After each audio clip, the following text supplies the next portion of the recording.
কেন্দ্রীয় জামে মসজিদ পরিচালনা পর্ষদ ও যুব তাফসীর কমিটির উদ্যোগে 30তম 7 দিনব্যাপী তাফসীরুল কোরআন মাহফিলে আজকের এই দিনে ব্যতিক্রমী একটি আয়োজন।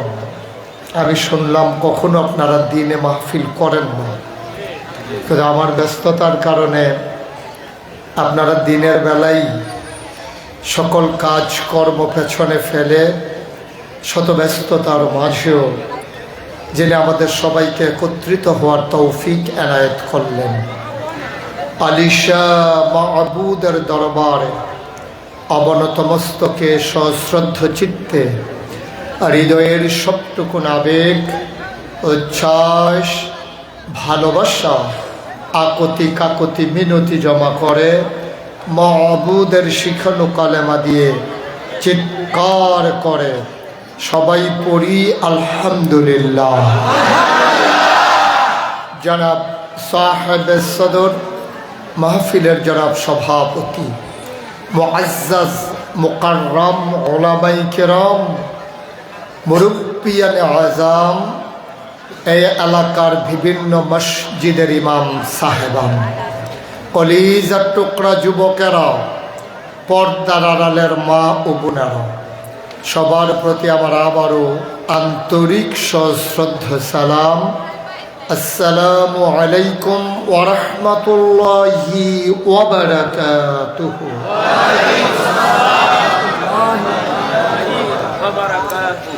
আমি ভোলাতে অনেক আগে এক পার্শ্বে স্পিড বোটে করে এসেছিলাম, এরপরে আর কখনো আমার আশা হয়ে ওঠেনি। এটা ছিল একটা প্রত্যন্ত গ্রাম অঞ্চল, এরকম উঁচু উপজেলা প্রপারে আমার এটাই জীবনের প্রথম আশা। তো সবসময় তো আপনারা আমাকে ইউটিউবে ওয়াজ শুনেন, আমার ইউটিউবে ওয়াজ শুনেন কে কে দেখি একটু হাত উঠান তো। মাশাআল্লাহ, আমি ছাড়া সবাই শুনছেন না? ঠিক আছে। সবসময় তো ইউটিউব মানে মোবাইলের ভিতরে দেখছেন না? তো উনি যে এখনো মোবাইলের ভিতরেই চাইয়া রয়েছে, তো আমি আর বাড়ি শিখিয়ে লেগে এটা নামান। মোবাইলগুলো বন্ধ করুন, যারা মোবাইল ধরে রেখেছেন এভাবে রেকর্ড হয় না, দয়া করে সময় নষ্ট করবেন না, যেটা বলি সাথে সাথে শুনে। সবাই মোবাইল পকেটে ঢোকান, আল্লাহ যেন কবুল করে। সবাই পড়ে আমিন, জোরে আর জোরে। বন্ধুগণ, আমি সত্যি অভিভূত, আমি মুগ্ধ, আমি প্লিজড এজন্যে যে আপনার দিনের বেলায় যেমন করে মাহফিলকে জনসমুদ্রে পরিণত করে দিয়েছেন। লোকজন আসতেছেন, আসবেন, লম্বা সময় আমরা পাবো না, তারপরেও আশা করি দ্রুততার সাথে সবাই চলে আসলে আমরা কিছু কথা শুনতে পারবো ইনশাআল্লাহ। ভূমিকাতে আমি একটা কথাতেও যেতে চাই না। আল্লাহ তাবারক ওয়া তাআলা আমাদেরকে যেন কিছু কথা প্রয়োজন অনুযায়ী শোনার তৌফিক দান করেন। সবাই পড়ি আমিন। শুরুতে আল্লাহর কাছে দয়া চাই, আপনাদের কাছে দোয়া চাই। আল্লাহ যেন আমার মুখ দিয়ে সেই কথাগুলো বের করে দেন যেগুলো আমার জন্য দরকার এবং আপনাদের জন্য দরকার। তবে এটুকুন বুঝেছি ভোলায় এসে বুঝলাম ভোলার মানুষকে ভোলা যাবে না, কখনোই ভুলে যাওয়ার কোনো সুযোগ নাই ভোলার মানুষকে, এতটুকুন বুঝেছি ইনশাআল্লাহ। আল্লাহ যেন কবুল করে। সবাই করে আমিন।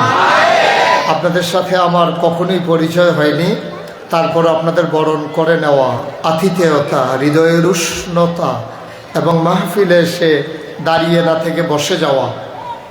ও দাঁড়াই তো আসছে তাইলে কিছু লোক না, পট করে বসে যেতে হবে, তাড়াতাড়ি করতে হবে, দ্রুততার সাথে বসে যাওয়া, এটা আমি সত্যি অভিভূত। বন্ধুগণ, আমরা যেহেতু সময় বেশি পাবো না, আমরা শুরু করে দিই ইনশাআল্লাহ। কোরআনুল কারীমে ঢোকার আগে আমরা মারদুদ শয়তান থেকে ফানা হয়েছে, যিনি রহমান যিনি রহিম, তার নামে চলেন শুরু করি। সবাই পড়ি আউযু বিল্লাহি মিনাশ শাইতানির রাজিম। বিসমিল্লাহির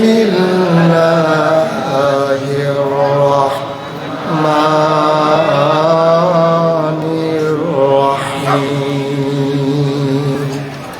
মর্দু ওয়াদুদ শয়তান থেকে ফেনাহ চাই, যিনি রহমান, যিনি রহিম, যিনি রব্বুল আলামিন, সমস্ত জগৎ সমূহের জন্য যিনি রব, আমরা তার নামে শুরু করছি।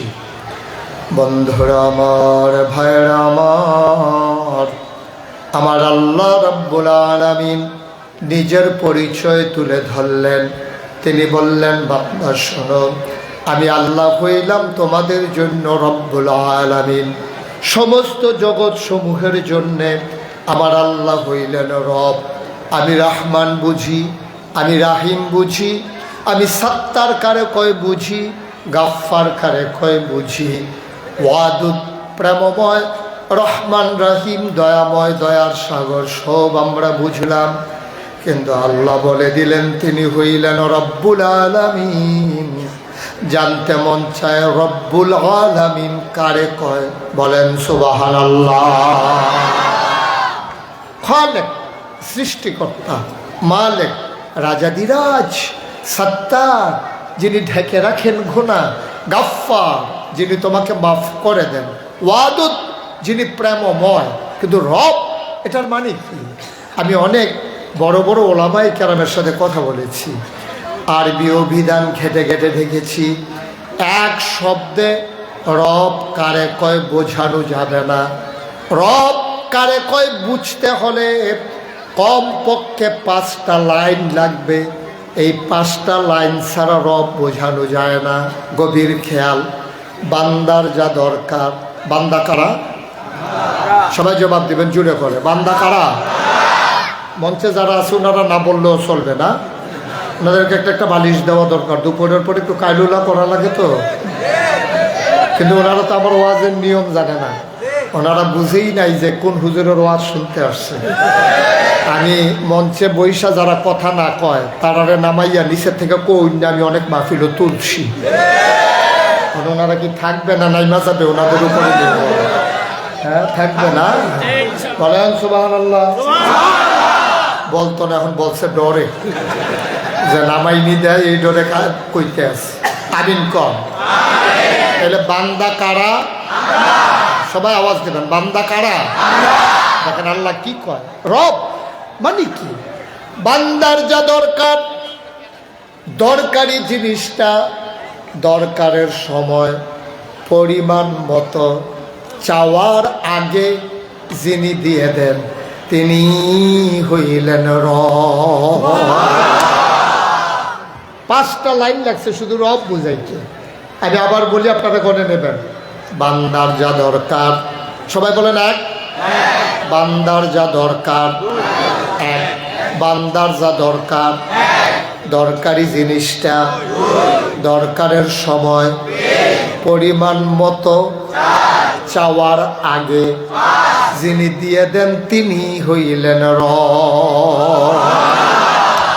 এখন ভোলার মানুষ যদি জানতে চায় এমন একটা জিনিসের নাম বলেন তো, যেটা আমরা জানি না কি দরকার, কখন দরকার, চাওয়ার আগে পরিমাণ মতো দিয়ে এই জিনিসটা কোনটা? মুসলমান, তুমি এমনি এমনি দুনিয়াতে আসো নাই। তোমার আব্বা তোমার আম্মা যখন বিবাহ বন্ধনে আবদ্ধ হয়ে গেছেন, মধুর বাসরে যখন দেয়া হয়েছে, বাবার পিঠ থেকে মায়ের বুক থেকে 2 ফোঁটা পানি সবেগে নির্গত হয়ে মায়ের ইন্টেন্সিভ কেয়ার, মায়ের সুরক্ষিত দুর্গ, মায়ের রেহেমের ভিতরে 2 ফোঁটা পানি একত্রিত হয়ে গেল। ওই 2 ফোঁটা পানি, একটার ভিতরে থাকে শুক্রাণু, আরেকটার ভিতরে থাকে ডিম্বাণু। শুক্রাণু ডিম্বাণুর মিলনে জীবনের পয়দা হয়। ফোঁটা পানি হয়ে গেল ফোঁটা রক্ত, ফোঁটা রক্ত হয়ে গেল গোশতের টুকরা, প্রলম্বিত হলো, গোশতের টুকরা বড় হলো, হাত হলো, নাক হলো, মুখ হলো, চোখ হলো, কান হলো, পা হলো। বান্দা ওই দেহের ভিতরে আল্লাহ ফুহ দিয়ে রুহু ঢুকেই দিলেন। এখন বান্দার খাবারের দরকার। বান্দা জানে না কখন খাবারের দরকার, বান্দা জানে না কি খাবারের দরকার, কি পরিমাণে খাবারের দরকার। বান্দা নিজে চায়ও নাই, মাও জানে না, বাবাও জানে না বান্দার খাবারের দরকার। মা মায়ের গর্ভের ভিতরে বাচ্চা, বাবা মায়ের গর্ভের ভিতরে বাচ্চা দিয়া বাবা চলে গেছেন বিদেশে। মা রান্না করে, কাজ করে, পেটের সন্তান খাবে কি বাবারও খবর নাই, মায়েরও খবর নাই। ফোন করে ভিডিও কল দিয়ে বাবা সব খবর নেয়। পেটের সন্তান কি খাবে বাবার চিন্তা নাই, মায়েরও খবর নাই।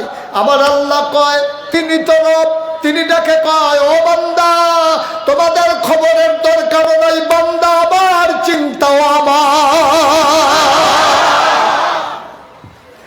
বান্দা আমার চিন্তাও আমার।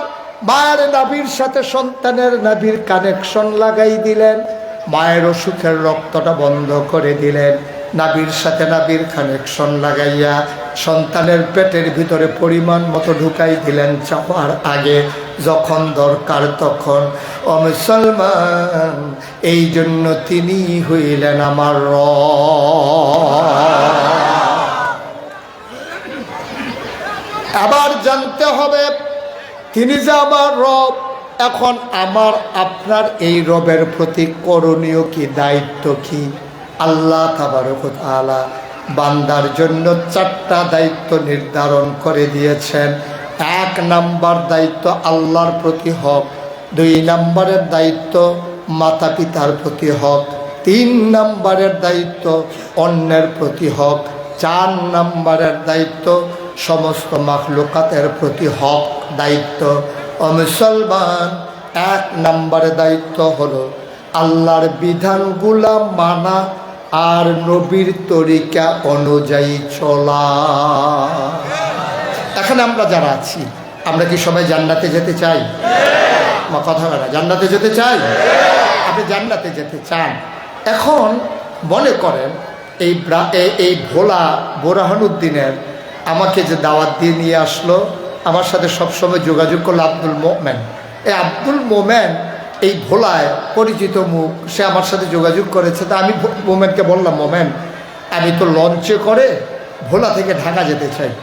উনি বলল যে লঞ্চ ঘাট গিয়ে আপনি লঞ্চে উঠে যাবেন, আপনি চলে যাবেন ইনশাআল্লাহ একেবারে ঢাকা। তো আমি লঞ্চ ঘাট গিয়ে লঞ্চে উঠেছি। লঞ্চ থেকে উঠার পরে অনেক দূর যাওয়ার পরে আমারে বলতেছে ভাড়া দেন। আমি বললাম চিটাগংয়ের ভাড়া কত, ঢাকার ভাড়া কত? উনি কয় ঢাকার ভাড়া মানে কি, এটা তো চিটাগংয়ের লঞ্চ, আপনি ঢাকার ভাড়া মানে? আমি বললাম যে মোমেন তো আমারে বললো যে এই লঞ্চে উঠলেই ঢাকা যাওয়া যায়। তা আমি তো এই ঢাকা মনে করে উঠছি। কয় আরে আপনি দেখবেন না কোন লঞ্চ চিটাগাং যায়? ঢাকা যায় যেই লঞ্চ, ওই লঞ্চের ভেতরে উঠলে ঢাকা যাওয়া যায়। চিটাগংয়ের লঞ্চে উঠলে আপনি কেমনে ঢাকা যাবেন? এটা তো আমরা সবাই বুঝি। চিটাগংয়ের লঞ্চে উঠলে যেমন করে ঢাকা যাওয়া যায় না, জাহান্নামের লঞ্চে উঠলে জান্নাতে যাওয়া যাবে না, যাবে না, যাবে না, ঠিক কিনা? চিটাগংয়ের লঞ্চে উঠলে যেমন করে ঢাকা যাওয়া যায় না, ঢাকার লঞ্চে উঠা লাগে ঢাকা যেতে হলে। আমরা যারা জান্নাতে যেতে চাই, সুতরাং জান্নাতে যেতে হলে জান্নাতের লঞ্চে উঠা লাগবে, জান্নাতের গাড়িতে উঠা লাগবে। গাড়িতে উঠলেই জান্নাতে যাওয়া যাবে না। এই জন্য বিধান মানব আল্লাহ। বিধান মানব কার? কথা কোন? বিধান মানব কার? তরিকা মানব কার? নবীজি। বিধান মানব আল্লাহর, তরিকা মানব। আমার আল্লাহ বিধান দিয়েছেন, আল্লাহ তাবারক ওয়া তাআলা বলে দিয়েছেন আকিমুস সালাহ ইন্নাস সালাতা তানহা আনিল ফাহশাই ওয়াল মুনকার। ও ভোলার মানুষ, ও বুরহানুদ্দিনের মানুষ, দিনের দুপুরে মন দিয়ে শোনো, গভীর মনোযোগ। আল্লাহ বলছেন আকিমুস সালাহ, তোমরা নামাজ কায়েম করো। আমরা বুঝলাম নামাজ কায়েম করব, করলে কি হবে? ইন্নাস সালাতা তানহা আনিল ফাহশাই ওয়াল মুনকার। নামাজ যদি কায়েম করো, নামাজ তোমাকে মন্দ কাজ, খারাপ কাজ থেকে ফিরাই রাখবে। সুবহানাল্লাহ কয় না? এখন আল্লাহ তাবারক ওয়া তাআলা বললেন নামাজ কায়েম করো। এখন নামাজ কারে কইতেই তো আমরা জানি না। সাহাবায়ে কেরামের কাছে যখন এই আয়াত আসলো, তারা দিলেন দৌড়, দৌড়ে দৌড়ে নবীজির দরজায় দাঁড়ালেন, সালাম দিলেন, আসসালাতু ওয়াসসালামু আলাইকা ইয়া রাসূলুল্লাহ। আসসালাতু ওয়াসসালামু আলাইকা ইয়া হাবিবাল্লাহ, আসসালাতু ওয়াসসালামু আলাইকা ইয়া শাফিয়াল মুজনুবিন, আসসালাতু ওয়াসসালামু আলাইকা ইয়া রাহমাতাল লিল আলামিন। আল্লাহর নবী বললেন, ওয়ালাইকুম আসসালাম ওয়া রাহমাতুল্লাহ, কি চাই, আমার কাছে কেন এসেছো?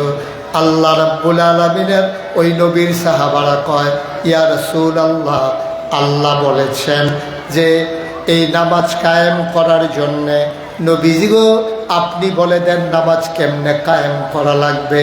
নবীজি বললেন, জায়গা মতো চলে আসছো, হুকুম দিয়েছেন আল্লাহ, সবাই লাইন ধরে দাঁড়াও, সল্লু কামা রাআইতুমুনি উসাল্লি, তোমরা নামাজ কায়েম করো, নামাজ আদায় করো। এখন আমি 2 রাকাত নামাজ পড়ব, সবাই তাকিয়ে দেখবে আমি কেমন করে নামাজ পড়ি। সল্লু, তোমরা আবার নামাজ পড়বে কামা রাআইতুমুনি উসাল্লি, আমি যেমন করে নামাজ পড়ব তোমরা দেখে দেখে এমন করে নামাজ পড়বা। বলেন সুবহানাল্লাহ। তাহলে নামাজ পড়ার হুকুম করলেন কে?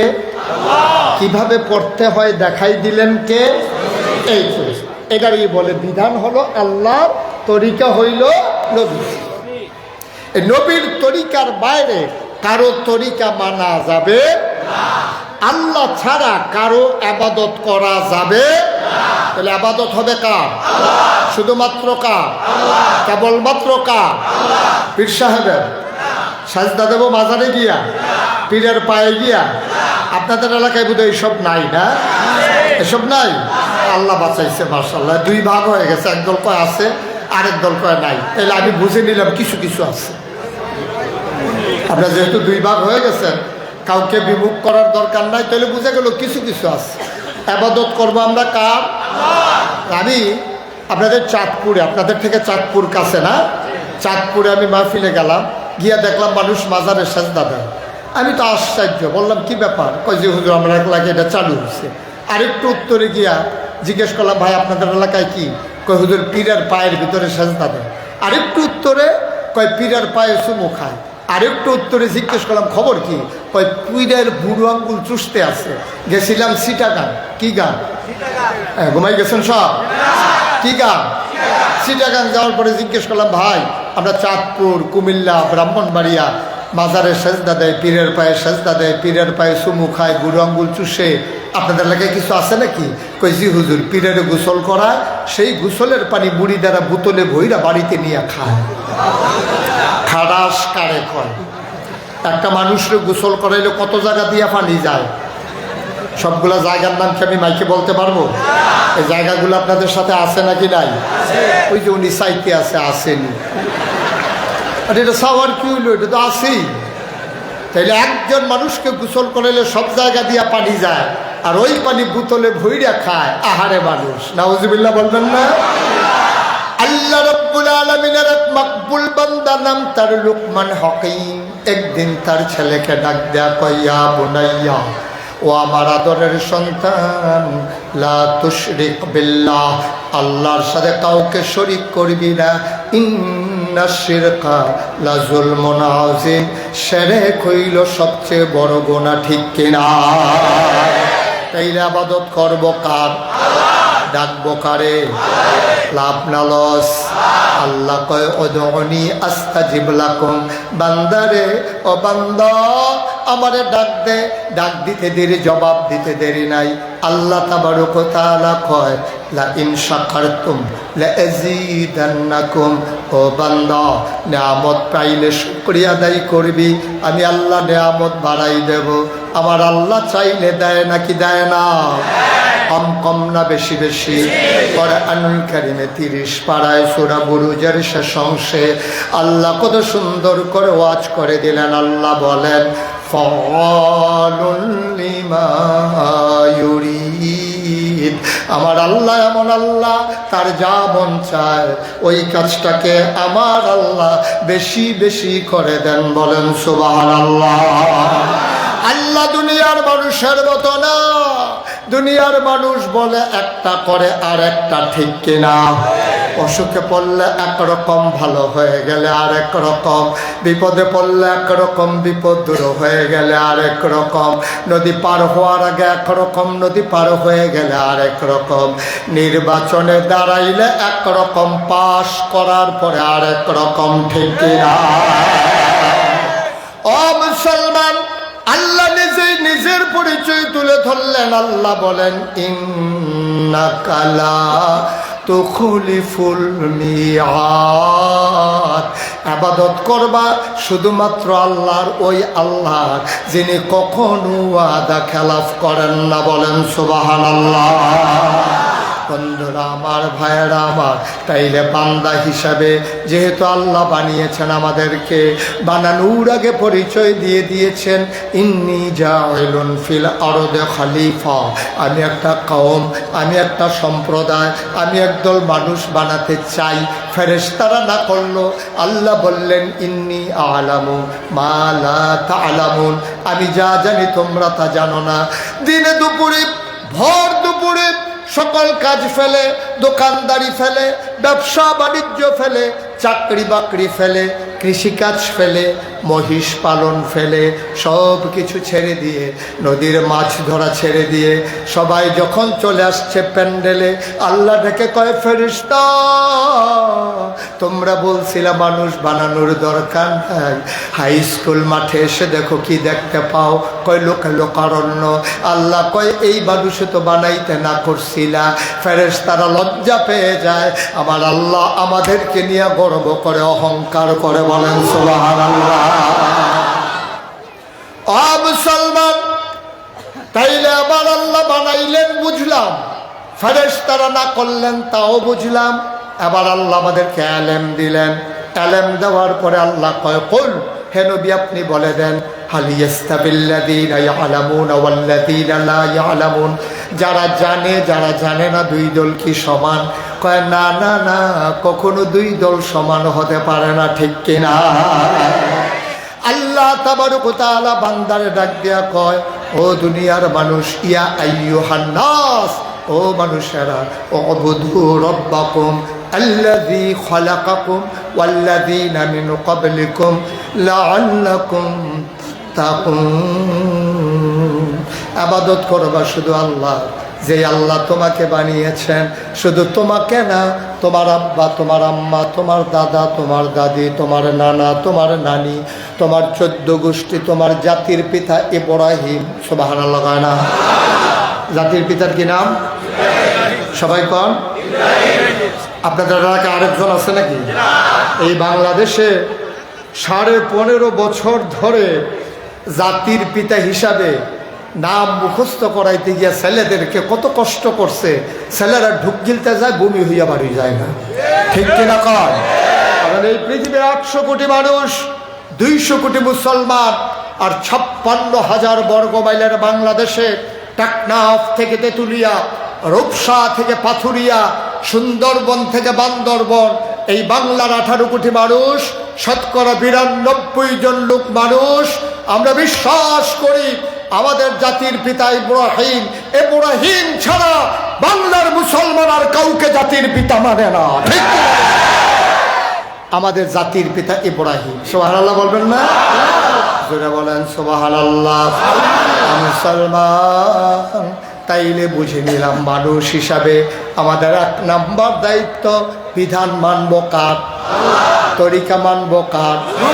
এবার আসুন পরবর্তী দায়িত্ব নির্ধারণ করে নেই। আল্লাহ কোরআনুল কারীমে কয়, ওয়াকাদা রাব্বুকা আল্লা তা'বুদু ইল্লা ইয়্যাহু ওয়া বিল ওয়ালিদাইনি ইহসানা। সুবহানাল্লাহ বলবেন। আল্লাহ বলছেন, শুনো, ওয়াকাদা রাব্বুকা, তোমার রব, তোমার আল্লাহ তোমার জন্য ফয়সালা দিয়েছেন। একেবারে আপিল বিভাগ থেকে রায় এসেছে।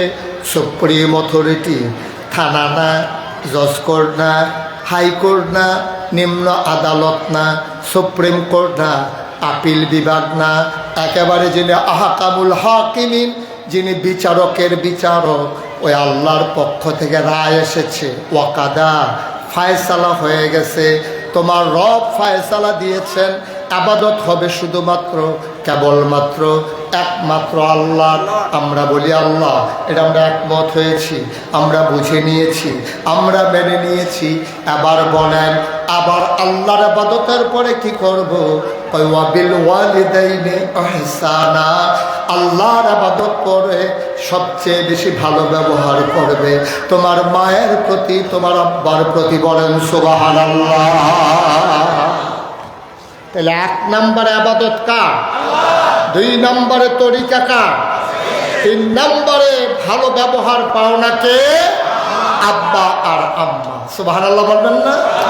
ওয়া বিল ওয়ালিদাইনি ইহসানা, তোমাদের ভালো ব্যবহার পাওনা হবে আম্মা আর আব্বা। ও মুসলমান, আয়াত নাজিল হয়ে গেল, আমরা বুদ্ধিমতো কোরআন কাজে লাগাইতে পারি নাই। আমরা বুদ্ধিটারে এলেমটারে কাজে লাগাই, আমরা ওই শয়তানির পথে, আমরা এলেম কাজে লাগাই জোর জুলুমের পথে। আমরা এলেম কাজে লাগাইয়া নির্বাচন ছাড়া কেমনে ক্ষমতায় থাকা যায় ওই বুদ্ধি আমরা কাজে লাগাই, ঠিক কিনা? একবার কোনো মতো ক্ষমতায় যাওয়া গেলে সব সময় কেমনে ক্ষমতায় থাকা যায় এই বুদ্ধি আমাদের আছে সবচেয়ে বেশি, ঠিক কিনা কন? গত 4-5 বছর আগে কুমিল্লা একটা উপজেলা আছে চান্দিনা, ওইখানে আমি মাহফিল করতেছিলাম। তা আমি বললাম যে ভাই, ফেরেশতারা বলছিল মানুষ বানাইয়েন না, কারণ ফেরেশতারা জানতো তো মানুষ মারামারি করবে, কাটাকাটি করবে, ঝগড়া বিবাদ করবে, বুড়ের বাক্স লই উঠটা দিব দৌড়। হ্যাঁ কয় যে হুজুর ফাওয়াজ করেন না, এখন আর বাক্স লইয়ে দৌড়োদৌড়ি নাই, সব দাঁড়াই গেছে। আমি বললাম মানে আছে, পায় নাই। পরে কয়েকজন মুরব্বীরে জিজ্ঞেস করলাম, ভাই আমি তো বলতেছি ভোটের বাক্স লইয়ে দৌড়োদৌড়ি আছে, ওরা তো কয় নাই। মুরব্বীরা আমার দিকে হাসি দিয়া কয়, হুজুর বাক্স লইয়ে দৌড় দিব কি লিখা? ভোটে দৌড়াই, ভোটে তো নাই। ব্যাগটা ঠিক করো। ব্যাগটা এমন করছো কেন? সবাই কোন আমিন। ভোটের বাক্স লইয়ে দৌড়োদৌড়ি এখন আর নাই, কারণ ভোটে তো ছিল না, এমন একটা সময় গেছে, ঠিক কিনা কম? মানুষকে চিন্তা করে তা কখনো হয় না, এটা আল্লাহ নতুন করে প্রমাণ করে দিয়েছেন। বন্ধুগণ, তাইলে আল্লাহর পরে, নবীর তরিকা মানার পরে আমার কাছে ছেলে এটা কি কেউ বলতে পারেন না? ওরে এদিকে তাকাইয়ে বসো, এখানে বসো, সবাই একটু বসেন, একটু সবাই বসেন। এখানে সাউন্ড খুব ডিস্টার্ব করতেছে আপনাদের দাঁড়ায় থাকার কারণে। সবাই বসেন, আমাদের পর্যাপ্ত জায়গা আছে। আমরা হুজুরের বয়ান শুনবো, আপনারা দাঁড়ায় থাকলে এটা অসুন্দর হয়। বসেন দয়া করে, হুজুর আমাদের মেহমান, আমাদের জন্য দোয়া করবে। সবাই বসেন, বসেন। আপনারা দাঁড়ায় আছেন না? বসেন, আমাদের জায়গা আছে পর্যাপ্ত। ভলান্টিয়ার ভাইরা তোমরা হবা পিছিয়ে যাও, পিছনে। সাউন্ড বাড়াও কেন? সবাই বসেন দয়া করে, সবাই বসেন, শোনা যায়। সবাই বসেন। হুজুর আমাদের এখানে প্রথম আসছে, আমরা একটু সুন্দর পরিবেশ দেখাই। সবাই বসেন। হ্যাঁ ঠিক আছে, দাঁড়ায় থাকলে সাউন্ড খুব ডিস্টার্ব করে। ওকে, হ্যাঁ ফাইন। সবাই কন আমিন, জোরে কন। তাইলে ভোলার সাউন্ড দেখছেন কত বুদ্ধি হয়েছে ভোলার সাউন্ডের। কে কে দাঁড়াই থাকে এই জন্য সাউন্ডে ডিস্টার্ব করে। বসে বসে ডিস্টার্ব করে না, সাউন্ড কিন্তু রাগ করে ফেলবে। বসো, যে এখনই রাগ করে ডিস্টার্ব করতেছে, আরও ডিস্টার্ব করার সম্ভাবনা আছে। সবাই বসে। ভাই কথা বুঝেন নাই? এতবার বলা লাগে কেন? আজব কারবার, নতুন দেখছে, মনে করছে যে কিছু কমবো না। আমি যে ধমক দিতে পারি আরো জানে না। আর এই লোকটার কি হয়েছে? এই কি করতেছেন আপনি? উনি বাইরালই তো মত, মানে দেহায় মাহফিল আইছে। বসে যান তাড়াতাড়ি। এই ছেলে বসো, সবাই বসে পড়ুন। এই পার্শ্ব যারা আছেন বসে পড়ুন। মাশাল্লাহ মাশাল্লাহ মাশাল্লাহ, বলেন আলহামদুলিল্লাহ। আমি কনফিউজ ছিলাম দিনের বেলা আপনারা আসেন কিনা। আপনারা এইভাবে আমাকে বরণ করে নেবেন আমার জানা ছিল না। আল্লাহর জাযা আপনাদেরকে দান করুন। তো যেই কথাটা বলতেছিলাম, আমরা বুদ্ধি এলেম দিনের পথে কাজে লাগাই না, কাজে লাগা আপথে কুপথে। আল্লাহ কিন্তু বুদ্ধি আমাদেরকে দিছেন। আখেরি জামানার নবীর উম্মতকে আল্লাহ স্পেশাল নেয়ামত দিয়েছেন। সুবহানাল্লাহ বলবেন না? এই ওনাদেরকে নবীজি দোয়া করে গেছেন আমরা যেন বুদ্ধি খাটাই খাটাই চলতে পারি। আর জেনেটিকভাবে আমাদের জাতির পিতার কি নাম না? ইব্রাহিম আলাইহিস সালামের বুদ্ধি কি কম ছিল না বেশি ছিল? আমরা তো ওনার সন্তান, তো এই জন্য ওনার থেকে জন্মগতভাবে জেনেটিকভাবে কিছু বুদ্ধি পাইছি। উনার জমানা আমাদের আব্বা ইব্রাহিম, ওনার জমানায় নমরুদ খোদাই দাবি করছিল। নমরুদ শুধু তার পক্ষে ছিল না, নমরুদ ইব্রাহিমের আব্বা ইব্রাহিমের আম্মা, মন্ত্রী পরিষদ, দেশের নাগরিক, দল মত নির্বিশেষে আমাদের আব্বা ইব্রাহিম ছাড়া সবাই মিলে নমরুদকে খোদা মেনে নিছিল, আমাদের আব্বা মানে নাই। সুবহানাল্লাহ বলবেন না? সবাই যখন সেজদা দিতে গেছে, আব্বা তখন সেজদা দিতে যায় নাই, ঘুমিয়েছিলেন ঘরের মাঝে। এবার নমরুদের এই যে প্রধান, এই যে পূজারী, উনি ছিল আমাদের ইব্রাহিম আলাইহিস সালামের আব্বা, ওনার নাম হলো আজর। তো ইব্রাহিম যদি আমাদের আব্বা হয়, তাইলে আজর আমাদের কি হয়? আব্বাটা ভালো ছিল, দাদাটা সিটারের হেডকোয়ার্টার। দাদাটা সাংঘাতিক খারাপ, সিটার কারে কয়, দাদাটা পড়ছে খারাপ, আব্বাটা ভালো। সুবহানাল্লাহ বলবেন না? এখন সবাই মিলে যখন সেজদা দিচ্ছে, আব্বা কি সেজদা দিতে গেছে? আব্বা সেজদা দিতে যায় নাই। আব্বা বলেছিলেন ইন্নী সাকিম, আমি অসুস্থ, এই কথা বলে তিনি ঘুমিয়েছিলেন, তিনি সেজদা দিতে যান নাই। তিনি 2025 সালে 2রা ডিসেম্বর ভোলার মানুষকে যেন ডেকে ডেকে বুঝিয়ে দিতে চাইলেন, ও আমার সন্তানেরা, তোমরা যারা আমাকে জাতির পিতা মানো, শুনে রাখো, এমন একটা দিন গেছে আমি একাই ছিলাম আল্লাহর পথে। আমার আব্বা, আমার আম্মা, আমার 14 গোষ্ঠী বংশধর, আমার দেশবাসী, আমার মন্ত্রী, এমপি, রাজা সবাই যখন নমরুদের পক্ষে, তখন আমি একাই দাঁড়িয়েছিলাম। এর মাধ্যমে তোমাদেরকে বুঝাতে চাই, দিনের পথে কে আসলো না সেদিকে তাকানোর সময় নাই। দিনের পথে চলতে গেলে মামলা হবে, হামলা হবে, জাল জুলুম নির্যাতন হবে, প্রয়োজনে জীবন দেওয়া যাবে, ঈমান দেওয়া যাবে না। রাজি আছো কিনা? হাত তুলে দেখো।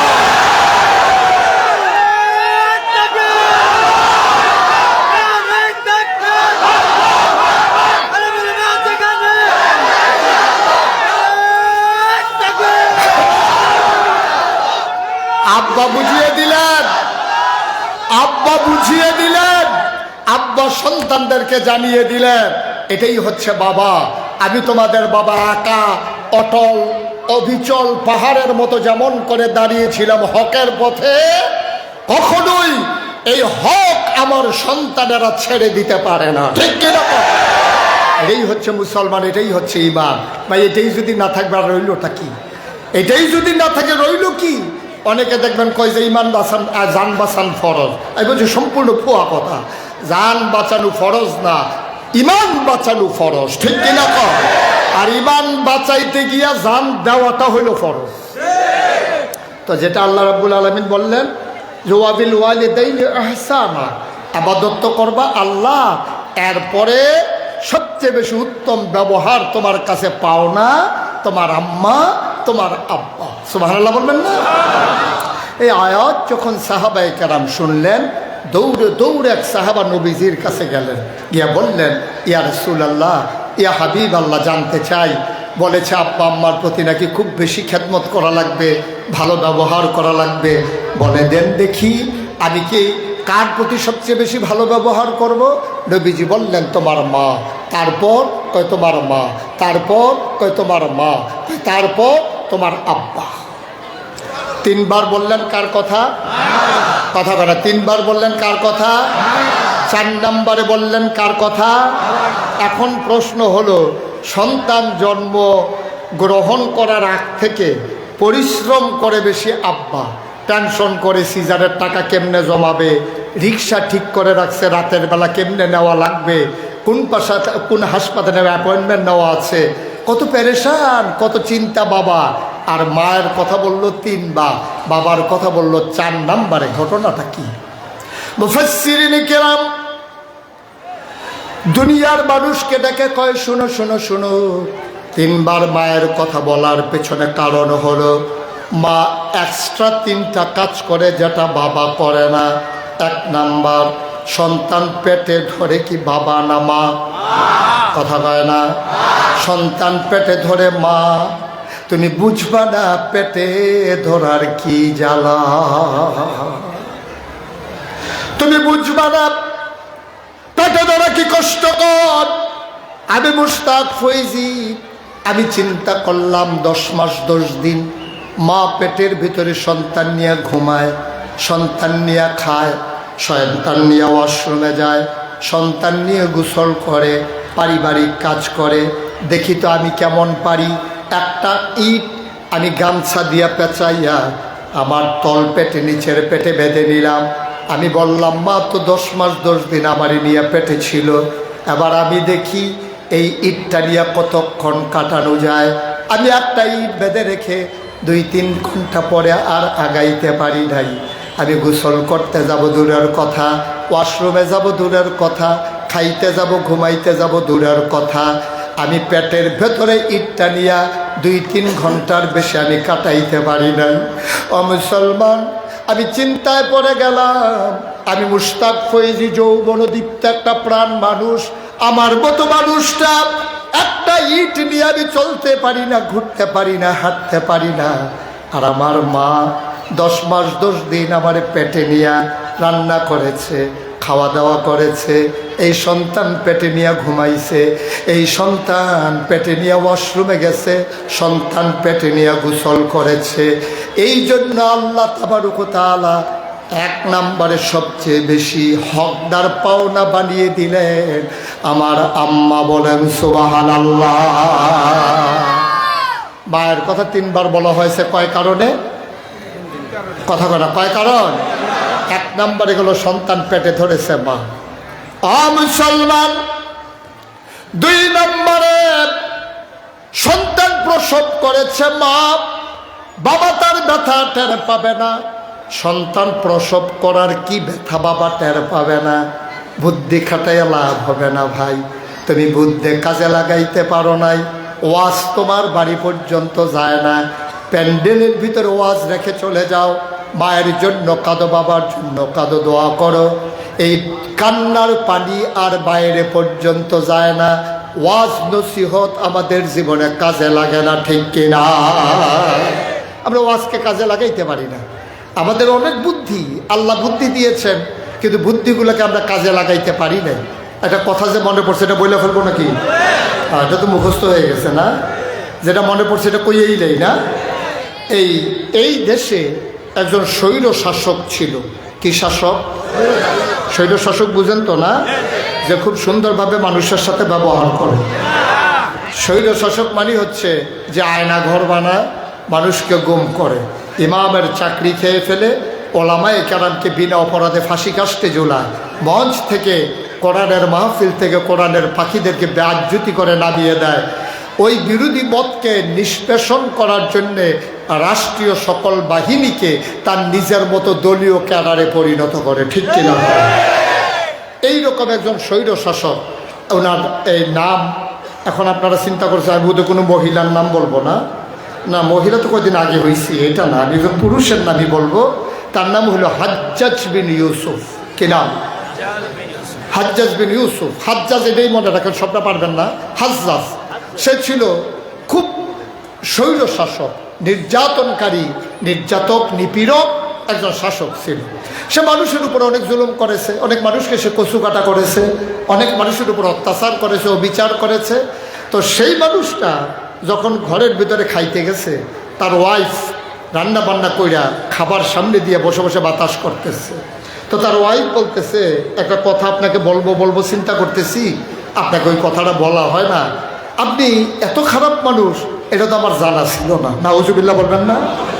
তার বউ খাইতে বসে তারে বলতে আছে যে আপনি যে এত খারাপ মানুষ, এটা আমার জানা ছিল না। কই কি বললা কথাটা? এটা আমার নিজের কথা না, আমার বান্ধবীরা সবাই কয় তোর জামাই সাংঘাতিক খারাপ মানুষ। আমি কি এত খারাপ? কত আপনি এত খারাপ কিনা একটু বুরহানুদ্দিন বাজারে একটা হাঁটা দিলেই তো টের পাইবেন আপনি কেমন খারাপ। তো সে চিন্তা করছে যে বুরহানুদ্দিন বাজারে যাব, মানুষ তো আমাদের দেখে চিন্তা ফেলবে। এই জন্য সে লম্বা একটা মাফলা এমনভাবে পেঁচাইছে, তাই সে পুরুষ না মহিলা এটা এই জন্য বোঝা না যায়। আমাদের দেশে দেখবেন যারা দাড়িওয়ালা মানুষ গানে যাইতে চায়, তারা দেখবেন 22 লম্বা মাফলার পেঁচায়, দাড়িগুলো গাইরা এই ঘুইরা যেন ওই মাফলারটা পেঁচাইলে তারে চিনা না যায়, গানে যাইতে এই জন্য সুবিধা হয়। তো হাজ্জাজ বিন ইউসুফ এরকম বিরাট এক লম্বা মাফলার পেঁচাইয়া মুখটুক ঢাইকা যখন বাজারে গেছে, তো বাজারে এক ভিক্ষুক ছিল। ভিক্ষুক বলতেছে, ভাই যা পারেন কিছু ভিক্ষা দিন। এই কথা বলার পরে হাজ্জাজ বিন ইউসুফ, আচ্ছা তার একটু জিজ্ঞাইতো একটু যে বাদশাহরা কেমন। তো হাজ্জাজ বিন ইউসুফ বলতেছে, এই তুমি যে আমার কাছে ভিক্ষা চাইতেছ, তুমি কি এই দেশের রাজা ওনারই চিনো? নামটাই কইয়েন না। ও যদি ভিক্ষা দেয় আমি ভিক্ষাও নেব না। অসভ্য, খুব সাংঘাতিক খারাপ মানুষ। এই মানুষজন আল্লাহ আমার চোখের সামনে না ফালায়। এই লোকের কথাও আমরা বলি না, এই লোকের নামও আমরা মুখে নেই না। এখন হাজ্জাজ বিন ইউসুফের মনে কি আনন্দ না কষ্ট? বলে না, আনন্দ না কষ্ট? থেকে একেবারে খুশি না রাগান্বিত? সাংঘাতিক রাগ। এখন সে তো রাগটা দেখাই ফেলতে পারে না, যেহেতু ছদ্মবেশ নিয়ে রাখছে। সে বলতেছে মানুষটা কি বেশি খারাপ? খারাপ মানে এ লোকের নামই কইয়েন না আমার কাছে। এখন হাজ্জাজ বিন ইউসুফ বলতেছে, আচ্ছা মনে করো তোমার সামনে যদি হাজ্জাজ বিন ইউসুফ এখন দাঁড়াই থাকে, তখন তুমি কি বলবা? সেই লোক বুঝা ফেলাইছে, এইটাই তো কারবার তো ঘটে গেছে, এটাই তো সেই। আমি তো বুঝি নাই। এখন যে আমি বলে ফেললাম, এখন উপায় কি? হাজ্জাজ বিন ইউসুফ বলতেছে, মনে করো তোমার সামনে উনি দাঁড়িয়ে আছে, তখন তুমি কি বলবা? সে বুঝা ফেলছে এইটাই তো হাজ্জাজ বিন ইউসুফ। আমি তো তারে গালাগালি করে ফেললাম, এখন তো বোধহয় কূপ যা দেবে সবটাই গায়ে পড়বে, একটাও মাটিতে পড়তে দেবে না, সর্বনাশ হয়ে গেছে। এখন লোকটা চুপ মেরে আছে। আল্লাহ কয়, ওয়াল্লাযীনা জাহাদু ফীনা লানাহদিয়ান্নাহুম সুবুলানা ইন্নাল্লাহা লামাআল মুহসিনিন।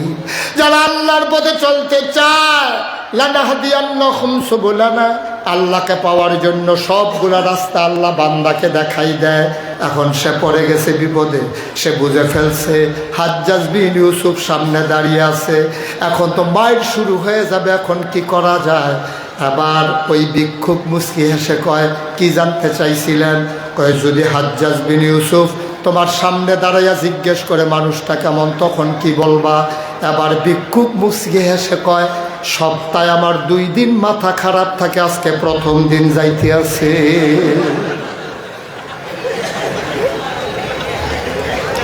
আজকে প্রথম দিন, এই জন্য আটকা পড়ে গেছি, তো মাথা ঠিক থাকে না, কোন সময় কি বইলা ফেলাই। হাজ্জাজ বিন ইউসুফ মনে মনে কয়, বাচ্চা গেলা বুদ্ধি গুনে, নাইলে খুব একবারে দেখটা ফাতলা ফাতলা কয়টা দিয়া ছাইরা দিতাম তোমার। নাউজুবিল্লাহ বলবেন না? জোরে বলবেন না নাউজুবিল্লাহ? মুসলমান, আল্লাহর হুকুম মানার জন্য তুমি তোমার বিবেক কাজে লাগাবা, বুদ্ধি কাজে লাগাবা। গভীর মনোযোগ। 1 নম্বরে মা সন্তান পেটে ধরেছেন, এই জন্যে আল্লাহ তাবারক ওয়া তাআলা 1 নম্বরে মায়ের মর্যাদা দিয়ে দিলেন। সন্তান জন্ম দেয় মা, পেটের ভিতরে ধারণ করে মা। আহারে মা, পেটের ভিতরে ধারণ করার পরে জন্ম দেয় মা। তুমি বুঝবে না জন্ম দেওয়ার কি কষ্ট। আমার প্রথম সন্তান যে বছর দুনিয়াতে এসেছে, হাসপাতালে যখন নিয়ে যাওয়া হলো, আমাকে ডাক্তার ফোন করলেন, হুজুর জলদি আসেন। আমি অপারেশন থিয়েটার লেবার রুমে ঢুকে গেলাম। লেবার রুমে যাওয়ার পরে আমাকে আমার স্ত্রী ধরলেন হাতের ভিতরে, চোখের পানি বেয়ে বেয়ে এই কানের কাছের চুলগুলো ভিজে গেছে। আমি বললাম, বিবি এমন করে কাঁদো কেন? আমার বিবি ডাক দেয়া কয়, স্বামী আমার জীবনে অনেক কষ্ট সয়েছি, এটা কেমন কষ্ট আপনাকে বোঝানো যাবে না। মনে হয় আমি আর বাঁচব না, যদি আমি মরে যাই আমাকে মাফ করে দিয়ে। আমি বললাম, এই কথা বলার দরকার নাই। আমার গাল বেয়ে বেয়ে টপ টপ করে পানি পড়তেছিল। ডাক্তার নার্স সবাই চলে আসলো রুমের ভিতরে। কই, হুজুর আপনি এত সম্মানিত মানুষ, আপনি বুঝের মানুষ, মহিলারা এই সময় কান্নাকাটি করে, আপনি কেন কান্না শুরু করে দিলেন? আমি বললাম, ডাক্তার আমি আমার ওয়াইফের কথা মনে করে কান্দি না, 30 বছর আগের কথা আমার মনে পড়ে গেছে। আজকে আমার বিবি আমার সন্তান জন্ম দিতে গিয়া যেই কষ্ট আমার বিবি পায়, 30 বছর আগে চিকিৎসা তো উন্নত ছিল না, হাসপাতাল ছিল না, অপারেশন থিয়েটার ছিল না। আমার মনে পড়ে গেছে, এত উন্নত চিকিৎসার পরে আমার বিবি যদি এত কষ্ট পায়, 30 বছর আগে আমার মা আমারে জন্ম দিতে গিয়া না জানি কত কষ্ট পাইছে।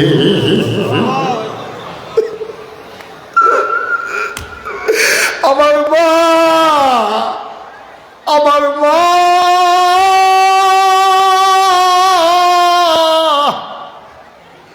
30 বছর আগে আমার দুনিয়ায় এনেছেন। আমার বিবি যদি এত কষ্ট পায়, আমার মা জানি কত কষ্ট পাইছে। আমি কাঁদতেছিলাম হাউমাউ করে, আমার মায়ের কথা মনে করে। ডাক্তার সব একসাথে হয়ে গেল। ডাক্তারেরা কয়, হুজুর কত বাচ্চা ডেলিভারি করাইলাম, কোনোদিন কেউ এমন করে মায়ের কথা মনে করে দিতে পারে নাই।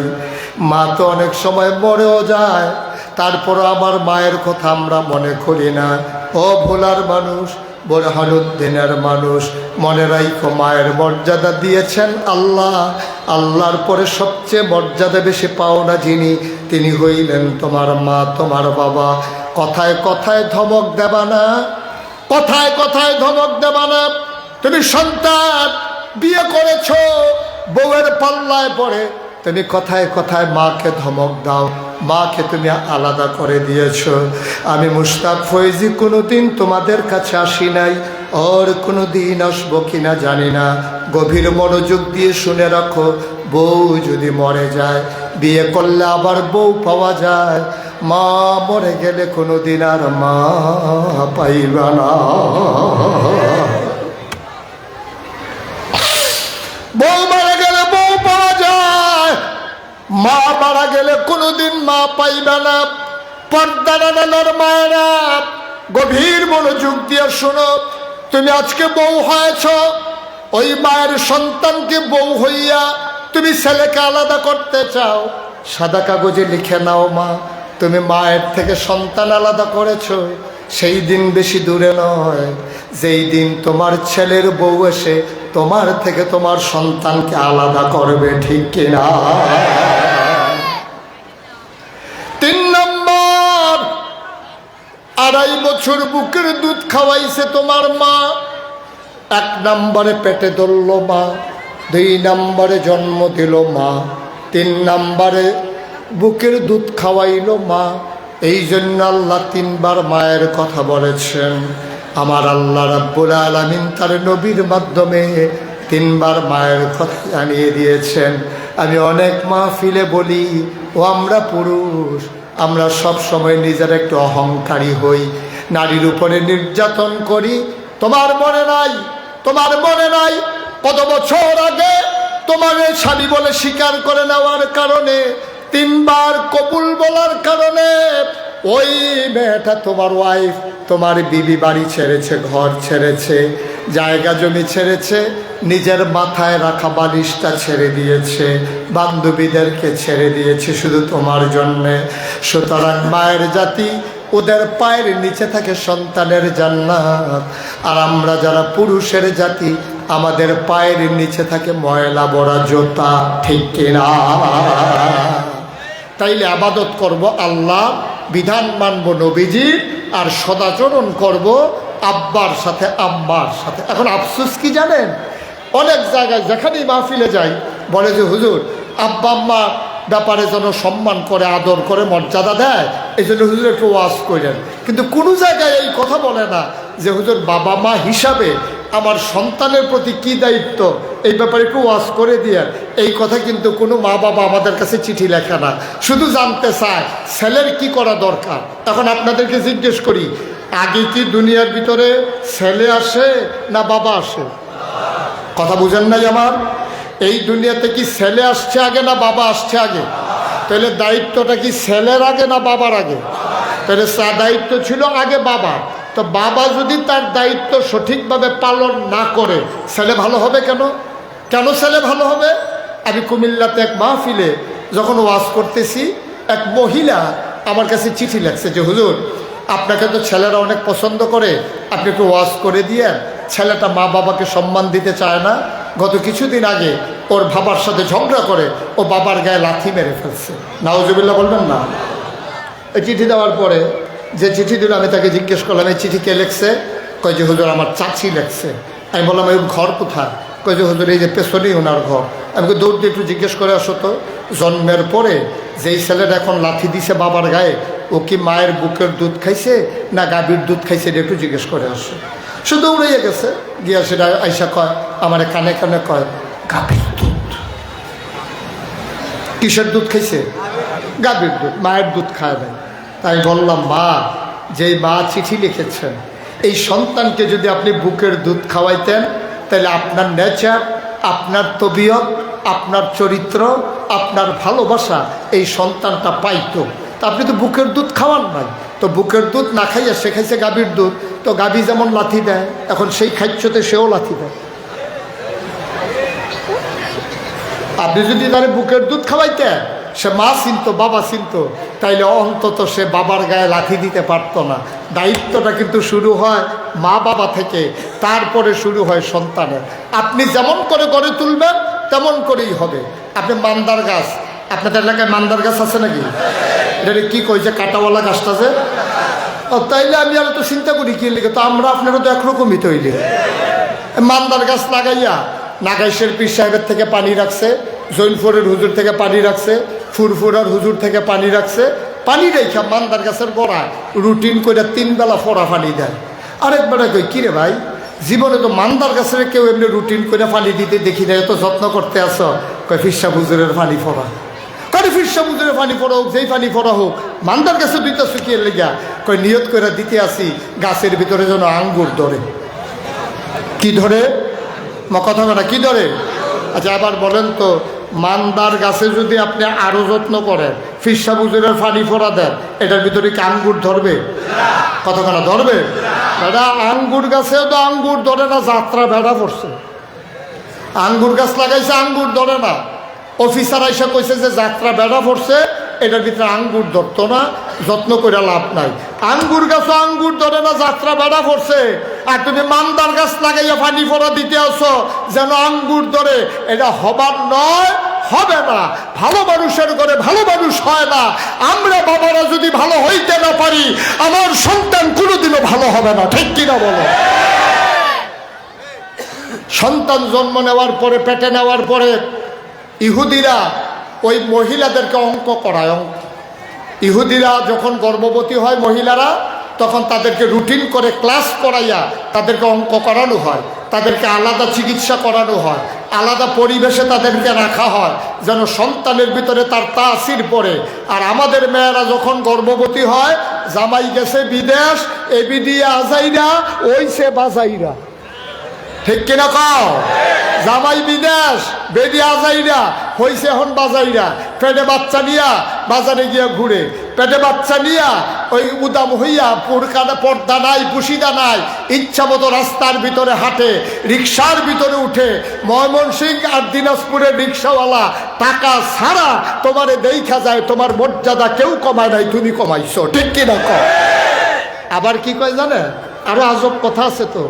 আজব কথা আপনাকে মাহফিলে গেলেই জিজ্ঞেস করে যে হুজুর, এই হুজুররা ক্ষমতায় আসলে ওনারা নাকি এই সবাই বোরখা পরাই দেবে। আমি কইছি সব হুজুররা কাপড়ের দোহান দিতে আছে, যারে পাইব ধৈর্য ধৈর্য মাফ লইয়া লইয়া বোরখা পরাই দেবে। হুজুরের কোনো কাম নাই যে ওনারা শুধু বোরখা পরাবে। আমি বলি আমাদের গরুগুলা, আমাদের ছাগলগুলা, আমাদের হাঁস মুরগিগুলা সব যে হাফ প্যান্ট ছাড়া আটতে আছে, কে হাফ প্যান্ট কিনতেছে? কেউ হাফ প্যান্ট পরাই নাই তো। আপনি যদি আপনার মহিলাকে উদাম করে দেন, তাইলে আমার ঠেকা নাই হুজুরের তাকে বোরকা পরানো। ঠিক কিনা কও? আপনার মহিলার ছবি যদি আপনি ফেসবুকে দেন, আলে বলবার দরকার নাই তাকে আপনি একেবারে পর্দার ভিতরে নিয়ে আসা। আপনার প্রয়োজনে আপনার স্ত্রীকে আপনি পর্দার ভিতরে নিয়ে আসেন। মনে রাখবেন, এই মহিলারা শুধু আপনার স্ত্রী না, এই মহিলারা আপনার বাচ্চার মা। ঠিক কিনা কও? এই বাচ্চার মাকে যদি আমরা গড়ে তুলতে না পারি, তাহলে ভালো সন্তান আশা করেন কেমনে? কেমনে আশা করেন? অথেন্টিক কোনো কথা না, দলিলওয়ালা দরকার নাই, প্রয়োজনও নাই, কোনো ফতুয়া তোয়া লাগে না। কত ঘটনাটা শুনেন, ইমান মজবুত হওয়ার জন্য দরকার লাগবে। ইমাম আপনার বড় পীর আমরা যাকে বলি আব্দুল কাদের জিলানী, ওনার মা ওনাকে একদিন মক্তবে নিয়ে গেলেন, 4-5 বছর বয়স, বাড়ির পাশে মক্তবে নিয়ে গেছে। মক্তবে নিয়ে যাওয়ার পরে, বাড়ির পাশে নিয়ে যাওয়ার পরে বলতেছে যে হুজুরে পড়াইতেছে। ওই মহিলা বাইরে গাছের আড়ালে দাঁড়াই দিয়েছে। বলো যে বড় হুজুরকে একটু ডাকো তো, আমার একটু কথা আছে। বড় হুজুর বললেন, কে ডাকে মহিলা? আমি এই ছেলেটার আম্মা, এই ছেলেটার নাম আব্দুল কাদের। তার আব্বার বড় শখ এই ছেলেটা যেন বড় আলেম হয়। আমি ওয়াদা করেছি এই ছেলেটাকে আলেম বানাবো। দয়া করে হুজুর আপনি একটু আউযুবিল্লাহ বিসমিল্লাহ পড়াই দিয়েন তো। হুজুর বলছে, ঠিক আছে মা, কান্নাকাটি দরকার নাই, আমি ছেলেটাকে চেষ্টা করব যেন তাকে একটু আউযুবিল্লাহ বিসমিল্লাহ শিখিয়ে দেওয়া যায়।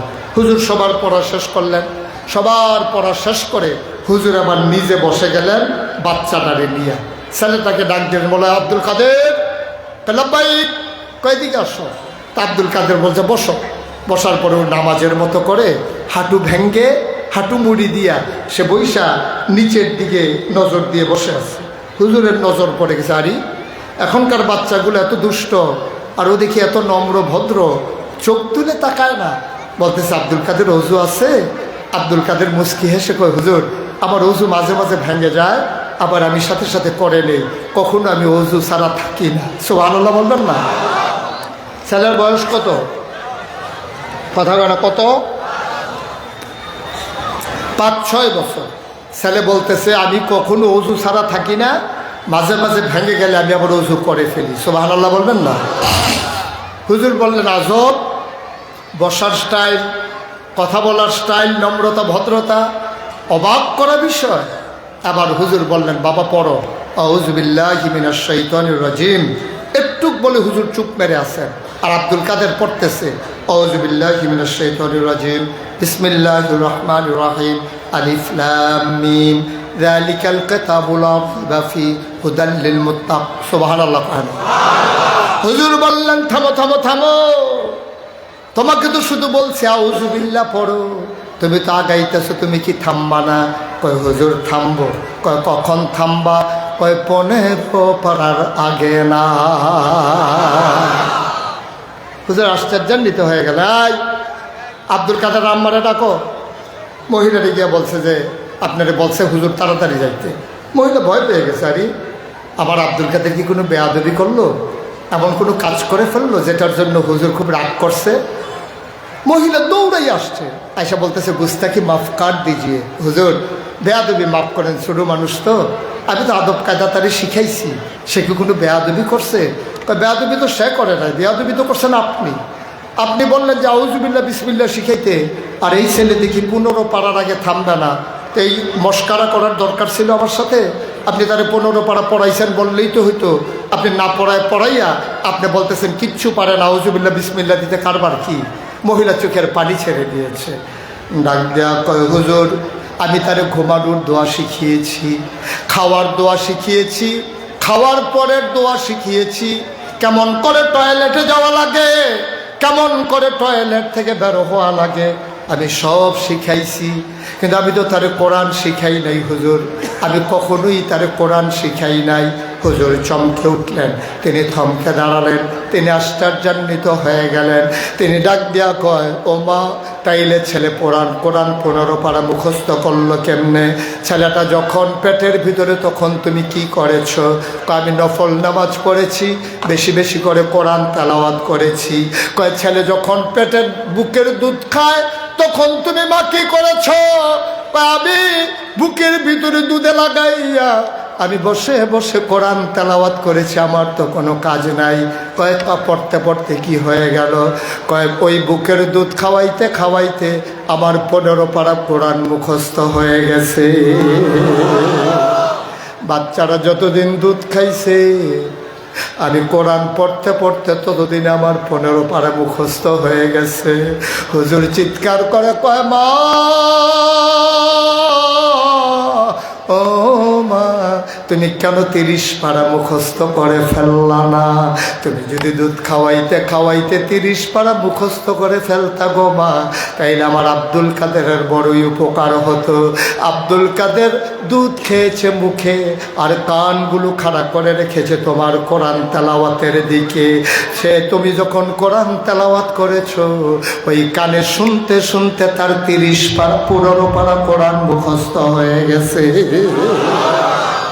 অভুলার মানুষ, বুরহানুদ্দিনের মানুষ মুশতাক ফয়েজি যদি কোনোদিন আর না আসে, কোনোদিন যদি তোমাদেরকে না ডাকে, মনে রাখবা বলে গেলাম, দায়িত্ব পালন করবা আল্লাহর প্রতি হক, নবীর তরিকা, 3 নম্বরে মায়ের প্রতি তোমার দায়িত্ব। ও মুসলমান, এই প্যান্ডেলটার ভেতরে আমি জানি না কার মা নাই, কার বাবা নাই। বাবা জীবিত থাকলে, মা জীবিত থাকলে খেদমতের মাধ্যমে দায়িত্ব। আর মা যদি মরে যায়, বাবা যদি কোমরে শোয়াই ফেলো, তাইলে কি করবা? আমি মুশতাক ফয়েজি, আমারও বাবা নাই। 11 বছর বয়সে আমার আব্বার ইন্তেকাল হয়েছে। কোথাও যখন মাহফিলে যাই, ছেলেরা যখন হাতে ধরে ধরে, মুরব্বীরা হাতে ধরে ধরে বাবার জন্য যখন দোয়া চায়, খুব বেশি যখন বাবার কথা মনে পড়ে, আমি কুমিল্লা নাগাইশ দরবারে নিকশ কালো অন্ধকারে পাখিগুলো যখন ঘুমিয়ে পড়ে আপন নীরে, গরুগুলো যখন গোয়াল ঘরে, বেওয়ারিশ কুকুরগুলো যখন নিরাপদ আশ্রয়ে ঘুমায়, প্রিয়তম স্বামী প্রিয়তমা স্ত্রীকে নিয়ে যখন ঘুমায়, ছোট্ট শিশুরা মায়ের বুকে মুখ রেখে যখন ঘুমায়, আমি যখন দরবারে পৌঁছে যাই, মাঝরাত পার হয়ে যায়, মোবাইলের আলো টিপে টিপে আমি বাবার কবরের কাছে নিকশ কালো অন্ধকারে গিয়ে দাঁড়াই, বাবার মাথা বরাবর বসে যাই, আমি বাবার সাথে কথা কই, আব্বা আব্বা আব্বা, আমারে চিনছেন নাকি আব্বা? আমি আপনার মুশতাক ফয়েজি, 11 বছর বয়সে রেখে ইন্তেকাল করেছেন আব্বা। ও আব্বা, আমি জানতে চাই, বাংলাদেশে শীত শুরু হয়ে গেছে আব্বা, আপনি কেমনে কবরে ঘুমান? দেশে থাকতে তো, বেঁচে থাকতে আপনার অনেক শীত লাগতো, কম্বল গায়ে দিতেন, মাটির কবরে কেমনে ঘুমান আব্বা? আপনার কি শীত লাগে না? কেমনে ঘুমান আপনি আব্বা? আমার আব্বা কোনো কথা কয় না। আমি আব্বার সাথে গুনগুন করে বলি, আব্বা ও আব্বা, আপনি কি খান, কি পছন্দ করেন আপনি? আল্লাহ কি আপনারে পছন্দনীয় খাবার দিছে নাকি? আমি কত কথা কই, আমার আব্বা আমার সাথে একটা কথার জবাব দেয় না।